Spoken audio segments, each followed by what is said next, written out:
La avenida Mitre, en el barrio de Avellaneda, se encuentra repleta de manifestantes. Elevan carteles improvisados y se dan fuerza con cantos y gritos a favor de Juan Domingo Perón. Los trabajadores imparables cruzan el riachuelo como sea para llegar a Plaza de Mayo. El hombre por quien el pueblo clama es trasladado desde la isla Martín García, en donde se encuentra preso, hacia el hospital militar. Hay clima de confusión y aunque Perón ha sido obligado a renunciar a sus cargos y aparentemente está preso, realiza llamadas, recibe a políticos, a funcionarios civiles y militares y hasta lo visita una delegación obrera. Pero nadie puede asegurar si está internado, detenido o en libertad. En la calle la multitud utiliza cualquier medio para llegar a la plaza. Lo hace a pie, en autos, camiones, colectivos o tranvías. Algunos negocios cierran sus persianas por temor y muchos vecinos se recluyen desconfiados en sus casas. Hombres y mujeres de clase media y alta, desde los balcones porteños, sin comprender demasiado, contemplan atónitos el avance de los que muchos de ellos llaman cabecitas negras. Son en su mayoría obreros, hombres y mujeres humildes oriundos de todo el país, dispuestos a llegar al centro del poder. En la Casa de Gobierno, el presidente de la Nación, Edelmiro Farrell, y el ministro de Guerra, el general Eduardo Ábalos, reciben los continuos informes de la policía, dando cuenta del desarrollo de los acontecimientos. Con la llegada de la noche, mientras la Plaza de Mayo se ilumina con antorchas improvisadas, Perón se entrevista con Farrell en la residencia presidencial, desde donde se dirigen juntos, tras 40 minutos de reunión, a la Casa de Gobierno. La multitud que lo espera en la plaza y sus alrededores es imponente.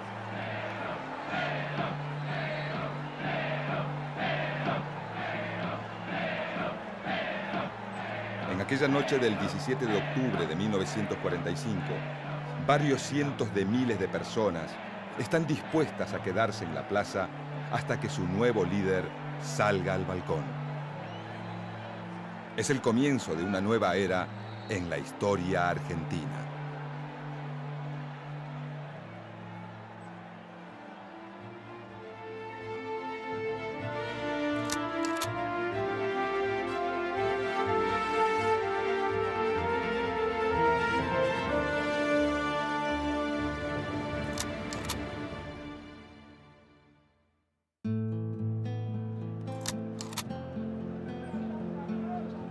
La recuperación de la economía argentina, tras la gran crisis vivida en el año 30, comienza a sentirse a partir de 1933. Muchos trabajadores llegan del campo a la ciudad, atraídos por la demanda de empleo provocada por la aparición de nuevas industrias y por la carencia de mano de obra debido al abrupto corte en la llegada de nuevos inmigrantes.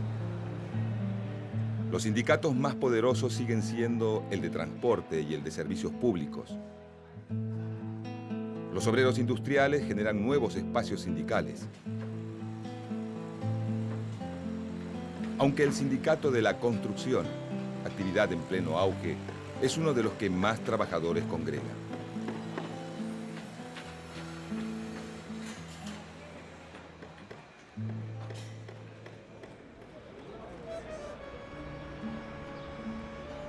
Ante las presiones sindicales, el Estado, aunque recurre a la represión para acallar las protestas de los distintos gremios, concede mejoras en algunos grupos obreros, como el sábado inglés o la indemnización por despido, y las licencias por enfermedad para los empleados de comercio.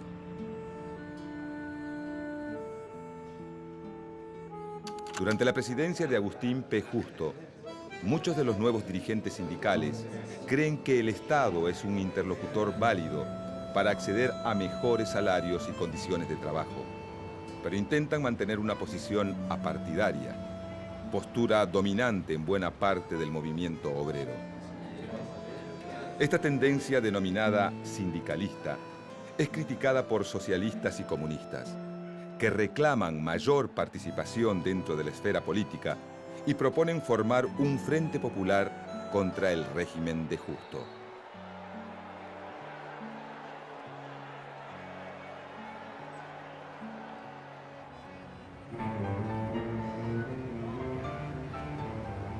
En elecciones fraudulentas se impone la fórmula Roberto Ortiz-Ramón Castillo, que asume la presidencia en febrero de 1938.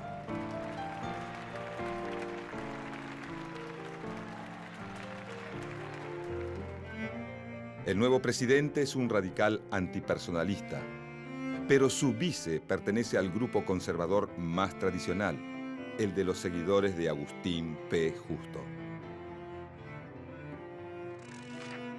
El presidente Ortiz se acerca al radicalismo atacando al fraude electoral con la convicción de que sin Irigoyen, muerto en 1933, el radicalismo puede ser una fuerza política moderada.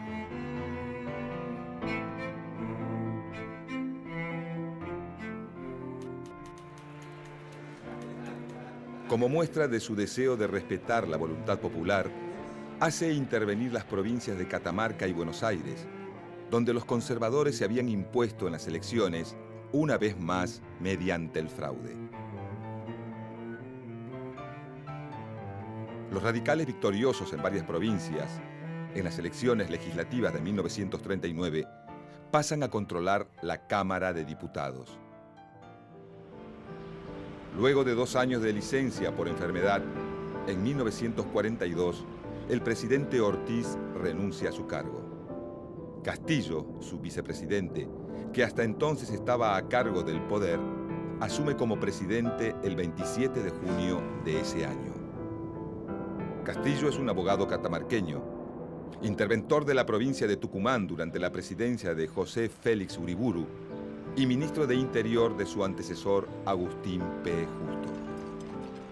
El nuevo presidente representa el elemento más conservador y antirradical del pacto entre el Partido Conservador y la UCR antipersonalista.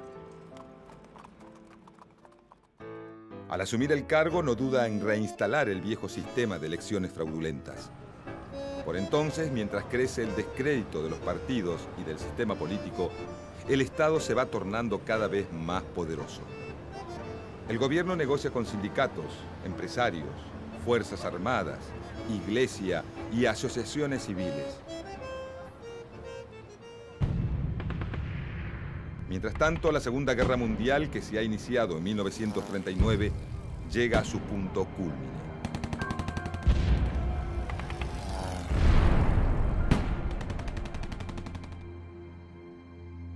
La República Argentina ha declarado, como es notorio, su neutralidad frente a la actual guerra europea y ha de cumplirla estrictamente.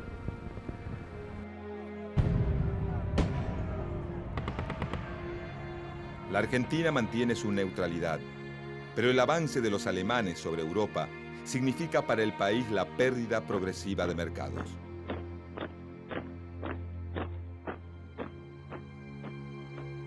Las consecuencias para la economía argentina son importantes.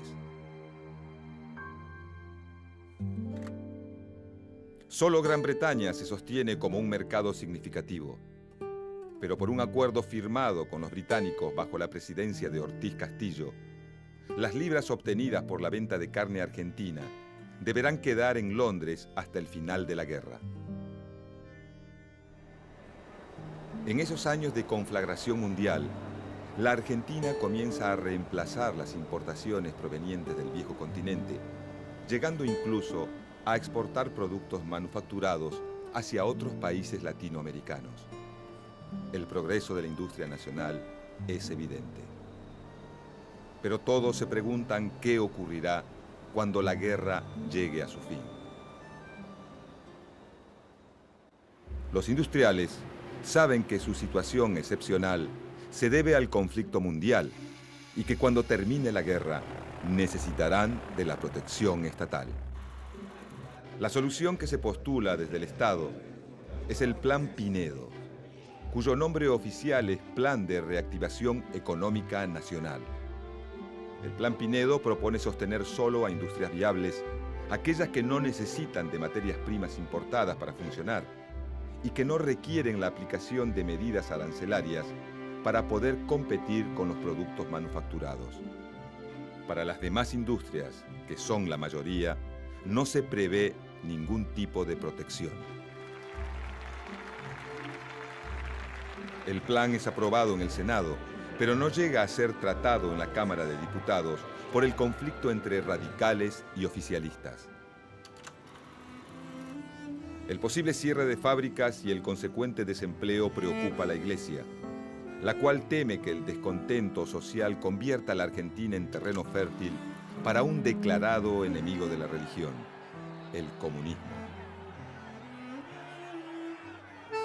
Los opositores al gobierno que acuerdan con declararle la guerra al eje, formado por Alemania, Japón e Italia, acusan al presidente Castillo de nazi y reciben fuerte apoyo de la embajada norteamericana, interesada en consolidar su liderazgo en América Latina. Castillo se niega a declarar la guerra, pero argumenta sus motivos. Argentina no puede dejar a Gran Bretaña sin los envíos de carne en medio de la lucha. Y si se le declara la guerra al eje, Alemania hundirá los barcos que transportan la carne, agravando aún más la situación inglesa. Estados Unidos le pone trabas a Argentina en la compra de armas como forma de presión para que declare la guerra al eje.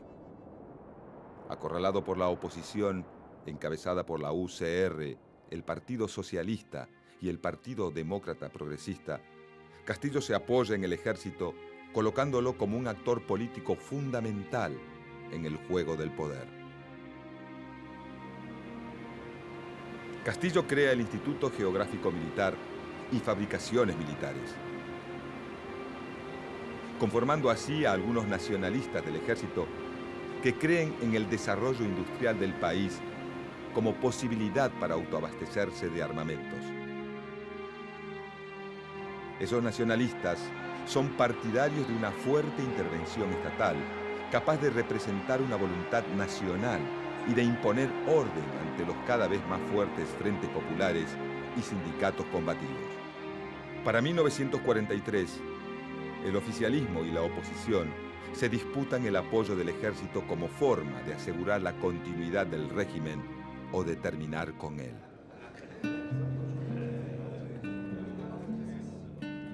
Los radicales ofrecen al general Pedro Ramírez, quien se desempeña como ministro de Guerra de Castillo, la candidatura presidencial para las próximas elecciones, que se realizarían a fines de 1943.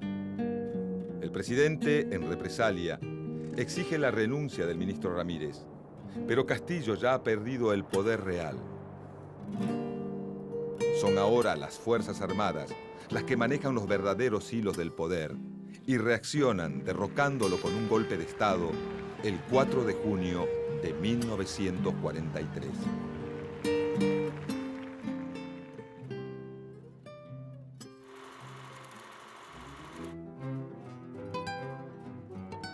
Tras el derrocamiento de Castillo, el general Arturo Rawson asume la presidencia, pero en 48 horas pierde el apoyo del ejército y renuncia.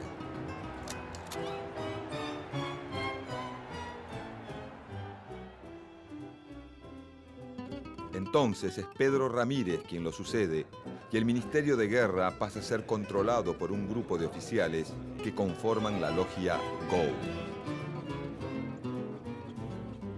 Los integrantes de la logia GO son en su mayoría coroneles que coinciden en la necesidad de dar más disciplina al ejército, acabar con la corrupción y ven al comunismo como el gran enemigo del momento. Su principal referente es el ministro de Guerra, Edelmiro Farrell.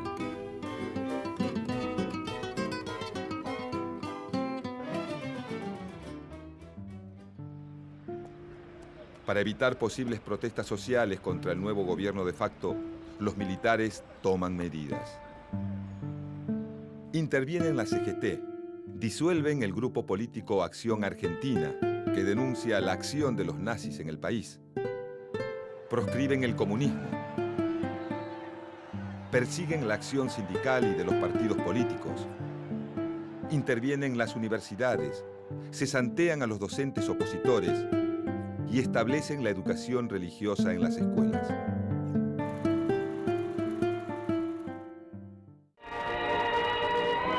Argentina no puede ni debe penetrar el comunismo. Toda medida de represión siempre justificada frente a los intentos disolventes de los principios de religión, de familia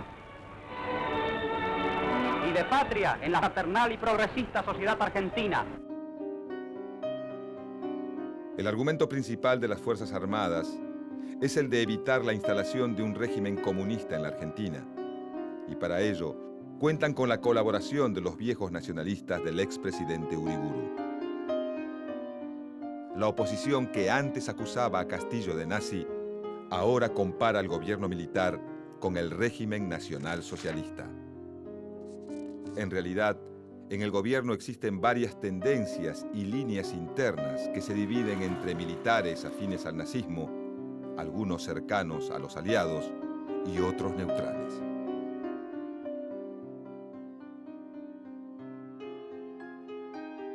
Pero Estados Unidos continúa con sus presiones y actúa sobre el gobierno de Ramírez para que le declare la guerra al eje.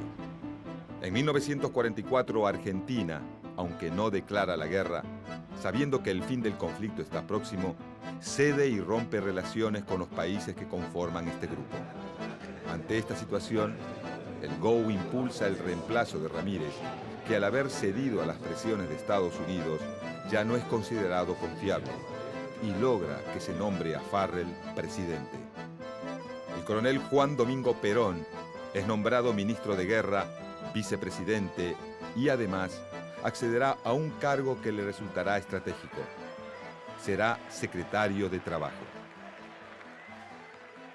Desde ese cargo se destacará por la novedosa forma de hacer política, basada en un trato personalizado con los dirigentes obreros, circunstancia que lo favorece y lo va transformando en el hombre fuerte del gobierno. Es así como construye su base de poder, buscando apoyo fundamentalmente en dos sectores: los trabajadores y los militares.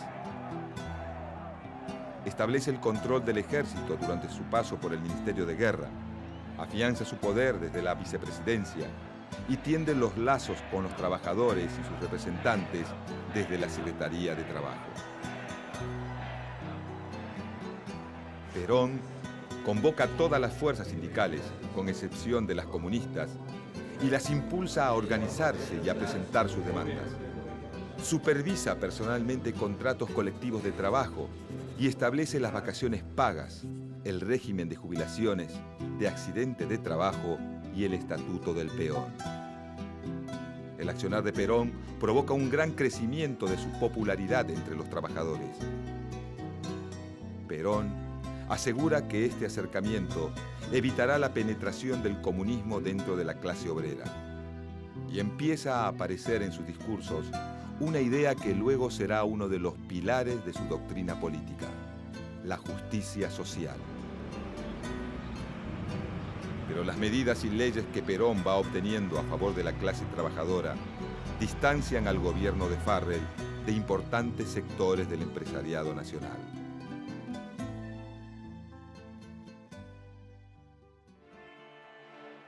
La oposición política exige la declaración de guerra y se enfrenta al gobierno militar al que acusa de nazi-fascista.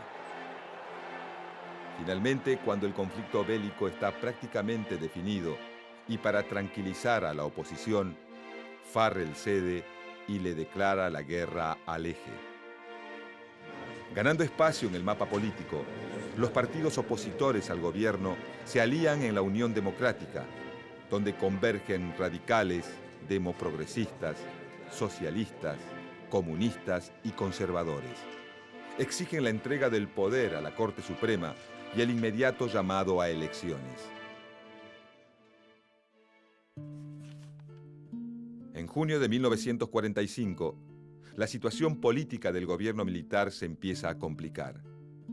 Se publica el Manifiesto del Comercio y la Industria, redactado y pagado por las asociaciones de patrones, que ataca a la política económica acusándola de desacertada y fascista.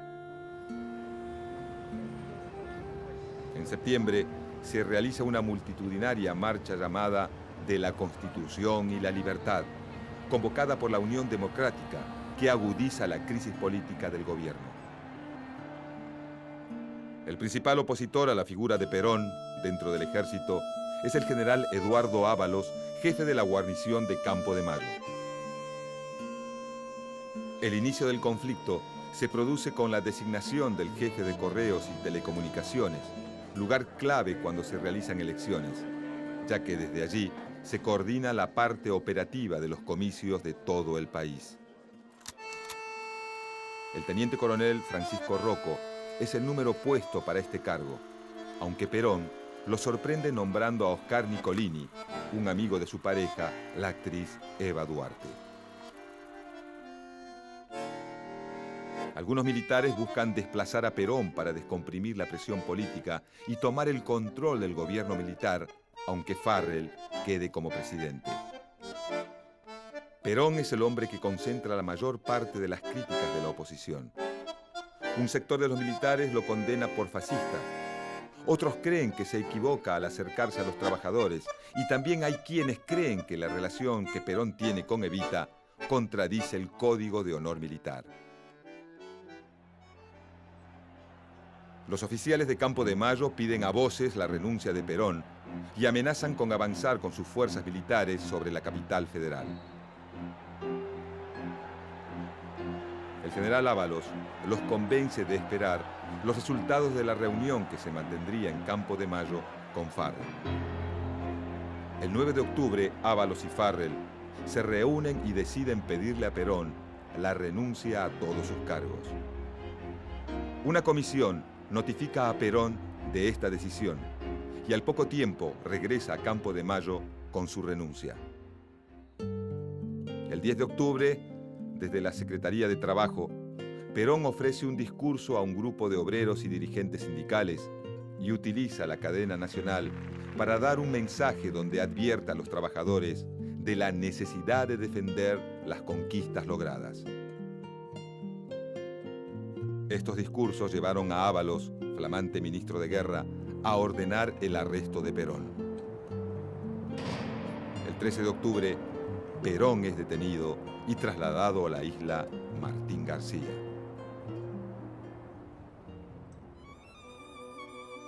Mientras se encuentra privado de su libertad, Juan Domingo Perón le escribe una carta a su amada, la actriz Eva Duarte. En un documento íntimo que quedará para siempre en la memoria de los argentinos, le dice que la quiere. Le avisa que ha pedido el retiro de la fuerza y que apenas recobre su libertad se casarán y se irán a vivir tranquilos a algún lugar de Chubut. Se queja de que tanto Ábalos como Farrell lo han traicionado y le dice que le pase una nota a Domingo Mercante para que inicie acciones legales. También le pide que se quede tranquila. Viejita de mi alma, tengo tus retratitos en mis pies y los miro todo el día con lágrimas en los ojos. Que no te vaya a pasar nada, porque entonces habrá terminado mi vida. Cuídate mucho y no te preocupes por mí, pero quiéreme mucho, que hoy lo necesito más que nunca. El mal de este tiempo, y especialmente de este país, son los brutos, y tú sabes que es peor un bruto que un malo. La carta está fechada 3 días antes del histórico día, el 14 de octubre de 1945. El 16 de octubre se reúne la Central General de Trabajadores, CGT, para tomar posición frente a la crisis política desatada. Exigiendo que se mantengan las conquistas sociales obtenidas en los últimos años, deciden llamar a una huelga general para el día 18. Pero nada dicen sobre la detención de Perón. Sin embargo, hay otra voz que el 17 de octubre está dispuesta a hacerse escuchar. Tanto en Buenos Aires como en Tucumán, Córdoba y Salta, los obreros se aglutinan en las puertas de sus trabajos. Son muchos los que preguntan por Perón. En algunos barrios porteños y del cono urbano, donde abundan las fábricas, comienzan las movilizaciones que claman por su nuevo líder. Juan Domingo Perón es trasladado desde la isla Martín García, en donde se encuentra preso, hacia el hospital militar. aunque lo visitan políticos, funcionarios, militares y hasta una delegación obrera. Nadie puede asegurar si está internado, detenido o en libertad. En las calles, la muchedumbre cada vez más numerosa está decidida a llegar a Plaza de Mayo. En su mayoría son obreros, hombres y mujeres de todo el país. La policía, desbordada, no puede detener a los millares de hombres y mujeres decididos a recuperar el poder. En la Casa de Gobierno, el presidente Farrell y el ministro de Guerra Ábalos reciben los continuos informes de la policía que dan cuenta del avance de los acontecimientos y las presiones de algunos generales que exigen reprimir con el ejército a los manifestantes. Domingo Mercante, colaborador de Perón, llega a la Casa de Gobierno con una orden: dejar que se junte la mayor cantidad de gente. El ministro de Guerra Ábalos le ordena como su superior hablarle a la multitud para lograr la desconcentración. Ante el intento vano de Mercante de dar un discurso, es el mismo Ábalos quien sale al balcón para convencer a la multitud. La silbatina y el griterío son ensordecedores. Para las 5 de la tarde, el calor en la plaza es agobiante. Salvo el diario La Época, cuyo director, Eduardo Colom, apoyaba a Perón, ninguna publicación de la tarde le da importancia a los sucesos. La espontánea consigna popular de concentrarse en Plaza de Mayo es un hecho sin precedentes. Farrell se retira a la residencia presidencial y deja a cargo de la situación a su ministro de Guerra, que decide entrevistarse con Perón en el hospital militar. Tras la reunión, Ábalos se comunica con Campo de Mayo para anunciar que Perón le hablará al pueblo desde los balcones de la Casa de Gobierno. La noticia conmueve a los militares que provocaron la renuncia de Perón, pero la desconcentración por medio de la fuerza ya no es posible sin desatar una batalla campal de consecuencias inimaginables. Mientras tanto, Perón decide que es el momento indicado para actuar y parte a entrevistarse con el presidente. Tras 40 minutos de reunión, ambos se dirigen a la Casa de Gobierno. En la plaza, la noche se ilumina con miles de antorchas improvisadas.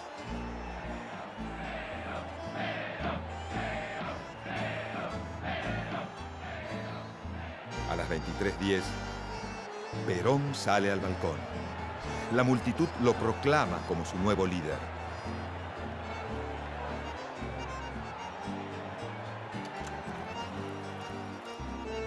En un país que viene de 13 años de fraude electoral y de 2 de gobierno militar, la manifestación del 17 de octubre de 1945 evidencia el crecimiento, la organización y la politización de la clase obrera argentina. Los trabajadores y Perón forjan un pacto indestructible. Un pacto que trascenderá en el tiempo y que instalará por muchos años en la Argentina la antinomia peronista-antiperonista.